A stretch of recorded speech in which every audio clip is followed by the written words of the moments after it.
Earlier today, having concluded an extensive federal grand jury investigation, we filed in federal court here in Providence a 2-count information charging Central Falls Mayor Charles Moreau and businessman Michael Bouthillette. It was a day that many in Central Falls thought might never come. U.S. Attorney Peter Nerona confirmed what we had first reported in early 2010. The allegations contained in the information paint a clear picture that Mayor Moreau abused his public office for his own economic benefit and for the benefit of his friend and political supporter, Michael Bouthillette. It has been nearly 3 years since Mayor Charles Moreau did an interview with the Hummel Report that would change his life and eventually send him to prison. You had a furnace installed at your house last spring. Did you have a new furnace installed? Do you remember how much you paid for it? No. $4 grand. Right. Do you remember paying for it? Yeah. Okay. Because the tip we got there was that you didn't pay for that furnace. Yeah. We may never know if that phone call was his secretary offering him a chance to bail out on our line of questioning.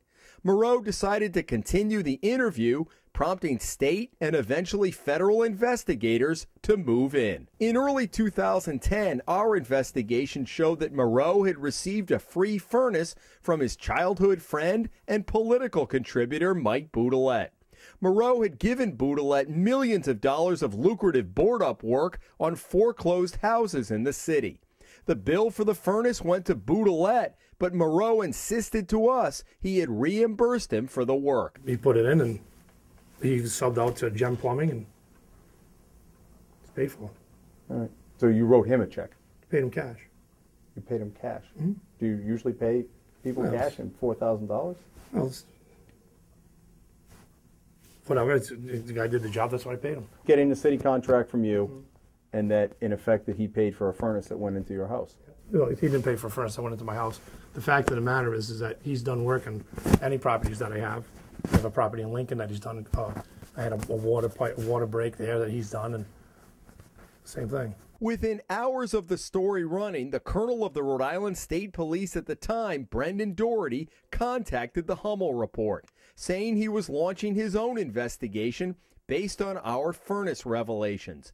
Within a matter of months, Doherty asked the feds to join in. Why did he feel that he needed the U.S. Attorney's Office assistant? Was it the nature of the charges? Was it manpower? What was it? Well, you'd have to speak to him, but I think we're always best served in this state, and perhaps Superintendent Doherty recognized it, that when the U.S. Attorney's Office and the Attorney General's Office and the state police and other law enforcement agencies work collaboratively rather than independently, that's the best way to proceed. And so he deserves credit for that. For months, investigators had also been hearing complaints about exorbitant costs for board-ups on the foreclosed houses. While the state police set up shop in City Hall, the Hummel Report continued its own coverage, running a dozen stories related to Moreau and Central Falls over the next several months.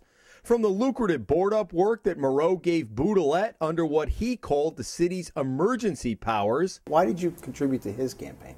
I believe in his leadership. To a wide-ranging interview with then Attorney General Patrick Lynch, a friend and political supporter of Moreau's, who had been accused of looking the other way on complaints about the mayor. Lynch abruptly ended his run for governor a few months later. The mayor runs the city and does, as far as I'm concerned, whatever he pleases to do.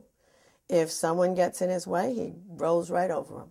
Longtime Moreau critic Edna Poulin recounted to us how the mayor convinced the city council to sell an American Legion post to one of Moreau's political contributors for $1, instead of putting the $140,000 building out to bid. Moreau sold the council, telling them the owner planned to build an addition next to his meat market, something we found that was news to the market owner. When we had to do anything major that had to go through the mayoral office, we really got nowhere. In the summer of 2010, our investigation revealed how the mayor meddled in the rehabilitation of some of the city's school buildings, freezing the superintendent out of the process. I'm not going to cower down to some pressures because people are not happy with a decision like this here. Another Hummel Report investigation uncovered a sweetheart retirement deal from Moreau's police chief at the time, Joseph Moran, a deal that a state receiver eventually revoked.